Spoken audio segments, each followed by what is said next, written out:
Are you really a writer? Are you sure?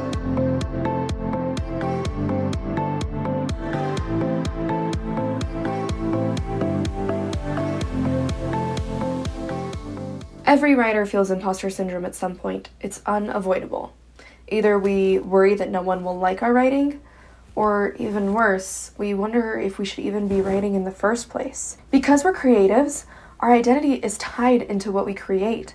So when we doubt our work for too long, we actually start to doubt ourselves as a whole.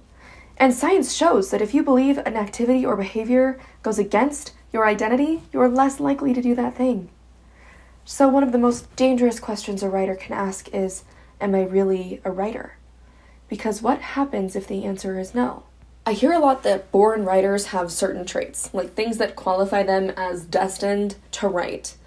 We've all seen those articles, right? Telltale signs you were born to be a writer. If you have the signs, which good for you if you do, then you might feel like the chosen one reading those articles. But a lot of writers don't. So, let's talk about 7 traits of born writers and why not having them doesn't invalidate you or your writing. Number 1, you've been writing your whole life. This literally doesn't matter. Timeline doesn't matter. You can start writing when you're 6 or when you're 60. Yes, some writers have been writing since they could hold a pen, but those writers are the minority. A lot of people discover their love for writing in a high school or college creative writing course. And a lot of people use writing as a coping mechanism when they go through things that are hard to process later in life. Some people take breaks from writing for months, or even years. They're all writers, and so are you. Number 2, you're always excited to write. This is unrealistic and detrimental to your success as a creative. No creative is always excited to sit down and hone their craft because it's work. You don't have to love writing all the time.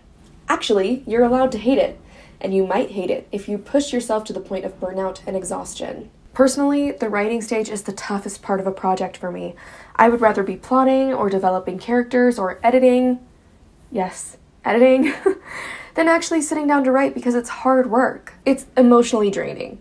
And that's not to say that it's not rewarding, because we all write because we love it. But disliking the writing process sometimes doesn't make you any less of a writer.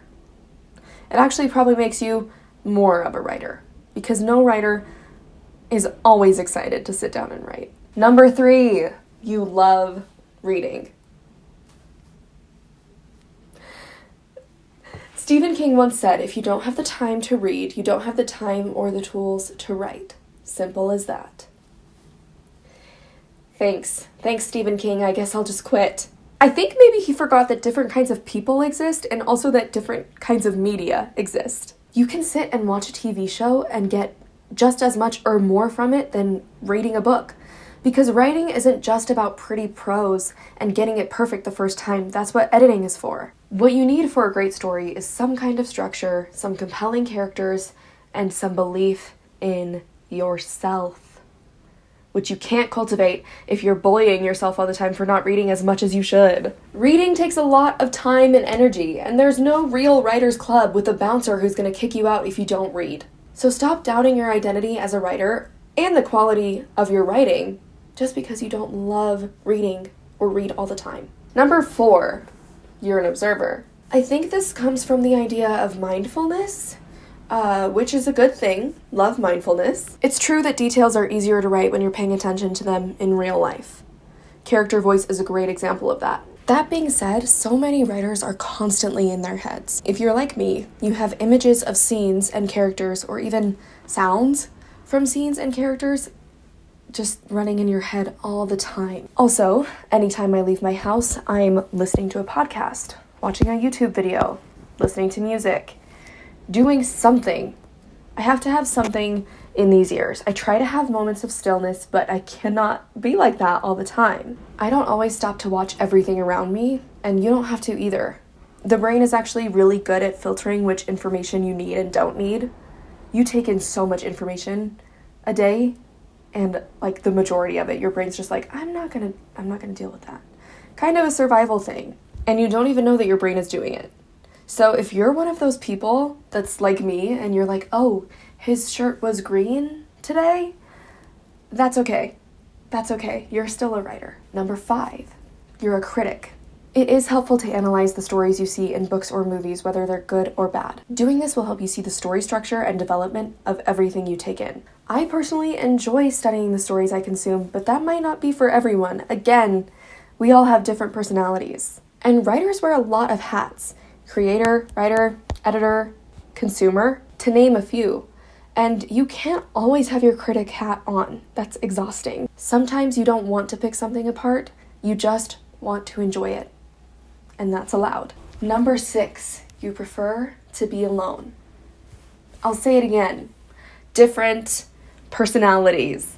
There's a reason some writers prefer to work in creative teams on things like TV shows or movies, because sometimes writing is easier when you're with a group. Working with people can be even more helpful than working alone sometimes. A lot of writers do write alone and have to write alone for the sake of distraction and flow, but you don't have to, and you definitely don't have to prefer to be alone. If you'd rather be writing while you're sitting next to someone or just in general with other people, you're still a writer. Give yourself a break. It's not bad to want to be around people. Got it? And finally, number 7, you write every day. A habit like this is almost impossible to maintain, you guys.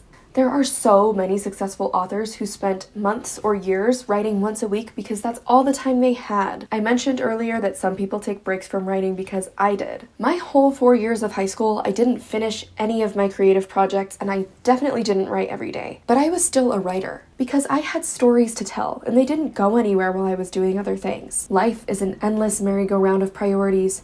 Allow yourself to be flexible. Perfectionism can kill creativity if you let it, so just don't let it. You don't have to write every single day to be a writer. So what do you have to do? What's an actual sign that you were meant to write? How do you know if you're really a writer? Are you ready? It's simple. You say you're a writer. If writer is a piece of your identity, claim it. The moment you sit down to write, or even before that, the first time you have an idea or a character, you're a writer. That's all there is to it. There's no need for you to gatekeep yourself. You don't need special permission. As soon as you say you're a writer, you're a writer. So the answer to this video's question is yes. No matter who you are or what else you're doing, you really are a writer. If you liked this video, press that like button and please share it with someone who needs to know that they definitely are a real writer. I post videos every Tuesday to help you use your own creative writing magic, so press that subscribe button and ring the bell if you want to get a notification every time I post. Until we meet again, happy trails.